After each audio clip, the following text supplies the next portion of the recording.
దేవునికి స్తోత్రం. హల్లెలూయా, హల్లెలూయా.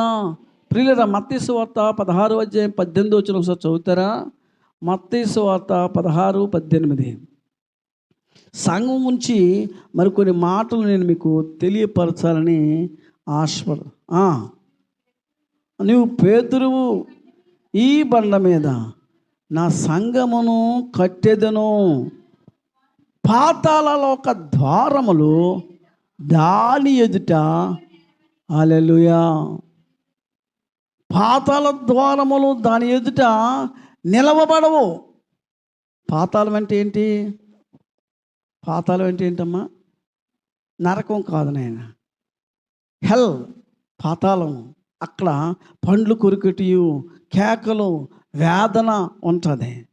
పాతాళం అంటే నరకం కాదు, అది వేదనకరమైన స్థలము.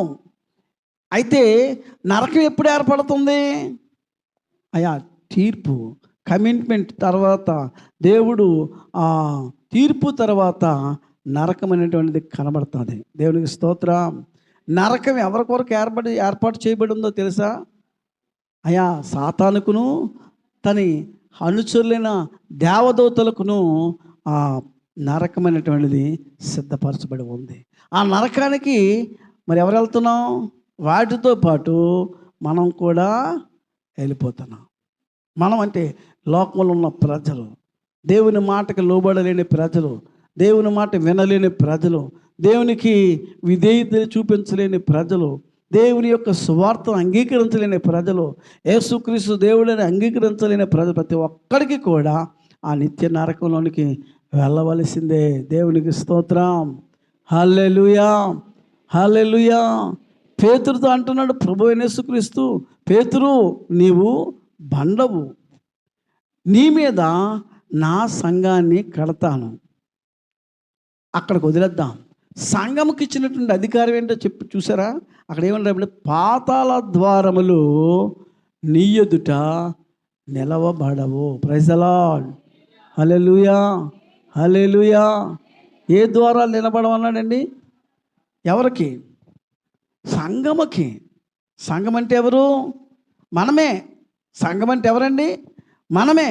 మన ఎదుట పాతాళ ద్వారములు కూడా నిలబడవు. దేవునికి స్తోత్రం. ఒకసారి ఒక దగ్గర అంటాడు ప్రభువైన యేసుక్రీస్తు వారు, ఎక్కడ ఇద్దరు ముగ్గురు కూడి నా నామమును స్తుతించుదురో అక్కడ ఉంటాను. ఇద్దరు ఏకీభవించి ఈ లోకంలో ఏది బంధిస్తారో అది పరలోకంలో నుంచి బంధించబడుతుంది. ఈ లోకంలో ఏది విప్పుతారో అది పరలోకం. ఎక్కడ? ఇద్దరు ముగ్గురు అంటే ఎక్కడంటే సంఘము. చూసారా? సంఘానికి ఎటువంటి బాధ్యతలు, ఎటువంటి అధికారాలు, సంఘంకి ఎటువంటి మేలుకరమైనటువంటి మాటలు తెలియపరిచాడో. దేవుని బిడ్డలారా, సంఘముగా ఉంటున్న మనకి అనేకమైన మేలులు బైబిల్లో మనం చూస్తూ ఉన్నాం. అనేకమైన మేలులు మనం పొందుతున్నామంటే సంఘము యొక్క ప్రార్థన. Praise the lord. హల్లెలూయా. సంఘం అంటే మన అందరమే సంఘమే.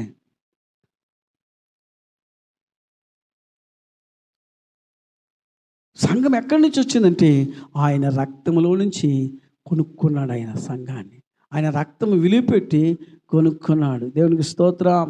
ఒక దగ్గర అపోస్తలుడైన పౌలు అంటాడు, నీ శరీరము నీది కాదు. ఎవరిది? దేవునిది. దేవుని ఆలయం ఉన్నదని, ఆలయమై ఉన్నదని ఎరగరా? మీ దేహము దేవుని ఆలయమై ఉన్నదని మీరు ఎరగరంటే, దేవుని యొక్క ఆలయము మన దేహము. ఈ దేహాన్ని దేవుడు కొనుక్కున్నాడు. దేవునికి స్తోత్రం. ఈ దేహాన్ని సంఘముగా మార్చాడు. ఈ దేహాన్ని పరిశుద్ధ మందిరంగా మార్చాడు. అందుకే అంటున్నాడు, మీ దేహము దేవుని ఆలయమై ఉన్నదని మీరు ఎరుగురా. కొరింథీ పత్రిక 1వ అధ్యాయము 2వ వచనం ఏమన్నాడంటే, మీరు పరిశుద్ధులుగా ఉండుటకు పిలువబడితిరి. హల్లెలూయా. పరిశుద్ధులు అంటే ఏంటి? పాపము లేనివారు. పరిశుద్ధులు అంటే ఎవరండి? పాపము లేనివారు, పాపాన్ని అసహించుకున్నవారు, పాపానికి దూరంగా పారిపోయిన వారు, పాపాన్ని ఏమాత్రం కూడా ఆస్వాదించకుండా దాన్ని తిరస్కరించిన వారు పరిశుద్ధులుగా పిలువబడతారు. ఏ పాపములు లేనివాడుగా ప్రభువైన యేసుక్రీస్తు వారు పిలువబడుతున్నారు. ఆయన కూడా మనల్ని కూడా ఏమంటున్నాడంటే తన సంఘము కూడా మచ్చైన, డాగైన, కలంకమైన, ఏ నిందైనా ఉన్నట్టుగా కనబడకూడదని పరిశుద్ధులుగా ఉండుట కొరకే ఆయన మనల్ని కొనుక్కున్నాడు. దేవునికి స్తోత్రం. హల్లెలూయా. దేవుని బిడ్డలారా గమనించండి, సంఘము, మీరు సంఘముగా ఉన్నారు. మనందరం ఎవరై ఉన్నాం తెలుసా? సంఘమై ఉన్నాము.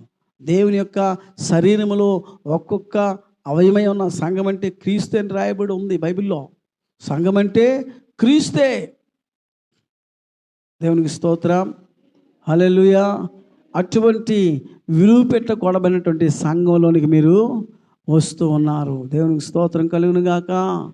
సంఘములో మీరు సభ్యులుగా ఉండడానికి దేవుడు ఎంతో నిజంగా మీరు మనం అందరం కూడా ధన్యులము. ఆయన సంఘంలో ఒక సభ్యులుగా, ఒక వ్యక్తిగా, మనం ఒక పాటలు పాడేవాడుగా, ఒక ప్రార్థించేవాడుగా, ఒక వాక్యం చదివేవాడుగా, దేవుని కొరకు పనిచేసేవాడుగా, దేవుని కొరకు పరిగెత్తేవాడుగా మనల్ని దేవుడు ఏర్పాటు చేసుకున్నాడంటే మనం ఎంతో ధన్యులు. దేవునికి స్తోత్రం.